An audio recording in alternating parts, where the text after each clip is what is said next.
I'm not going to spill water. Just this in your hand. Okay, so look at our map, guys.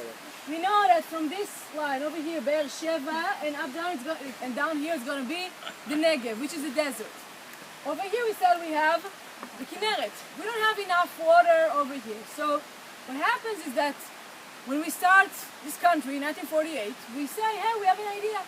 We should take water from the north and just bring them down to the south so people will be able to live there as well, because 60% of our land is desert. Sounds like a good idea? Yeah. So what do? What we do is like this. We have the Jordan River coming over here. The Jordan River goes this way, yeah? At some point over here we have a bridge. It's called Bnot Yaakov, 70 meters above sea level. The water will go down to the Kinneret, okay? The Kinneret about 200 meters below sea level. What we do is that we pump the water back up, and then we send them through a national carrier, water national carrier, to the south of the country, okay? So the Kinneret pump back up, and then we let it go down through the water national carrier.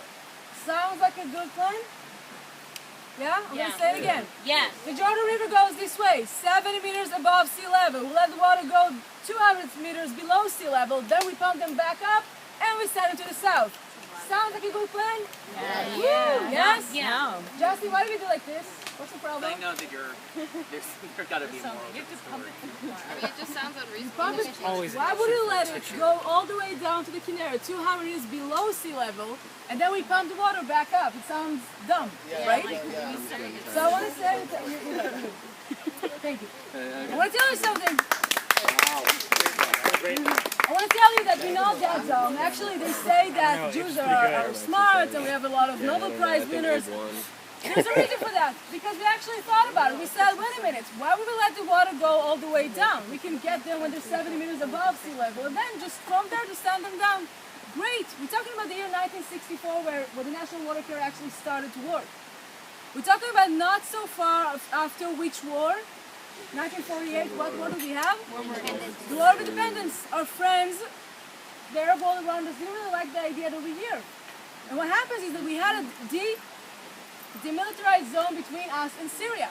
And Syria said, you cannot let anyone enter that area and start to work over there. We said, as long as the army is not in there, then it should be fine. So we didn't really agree with each other. What happens is that the Syrians go to the UN and say, hey, the Israelis are working in this area, they're taking the water. The UN said, stop, do not work there. We said, fine, we're not going to do it. So what are we going to do? We're going to pump the water all the way back from the Kinneret, and then we're going to let the water go down through the water national carrier. Great.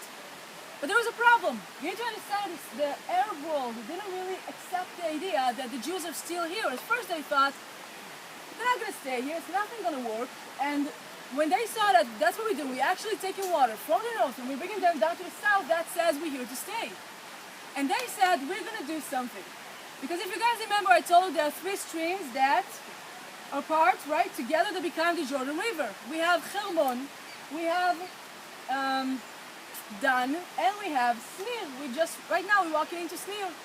Snir and Hermon, their water sources are not inside Israel. The water sources are in Lebanon and Syria. So they said, we can just take the water, right? What can we do to the water? We can divert them. We'll take the water and we'll divert them from the Jordan River up here. So if we take the water, about half of the water we'll take them, we'll divert the water. What happens, you don't have enough water going to the Kinneret. You don't have enough water going in, you cannot drink, you cannot do no agriculture. Basically you're drying out. And that means death. You won't be able to survive in this area if you don't have water. Okay? Because people tell us, no, but other than that, you can't survive without water, guys. And what happens is that Israel is actually sending helicopters, and we're actually bombing. We are bombing their tractors are working over here on this diverting canal up here at the Golan Heights. And they stop. But there's a problem. What is the problem? If the Syrians are smart, they should ask themselves, how did the Israelis know exactly where to hit us if we are up here at the Golan Heights and the Israelis are down here and cannot see anything? So how did we know where to bomb?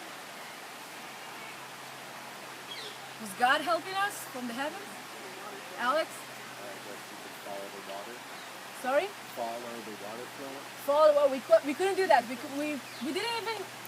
didn't have the way to know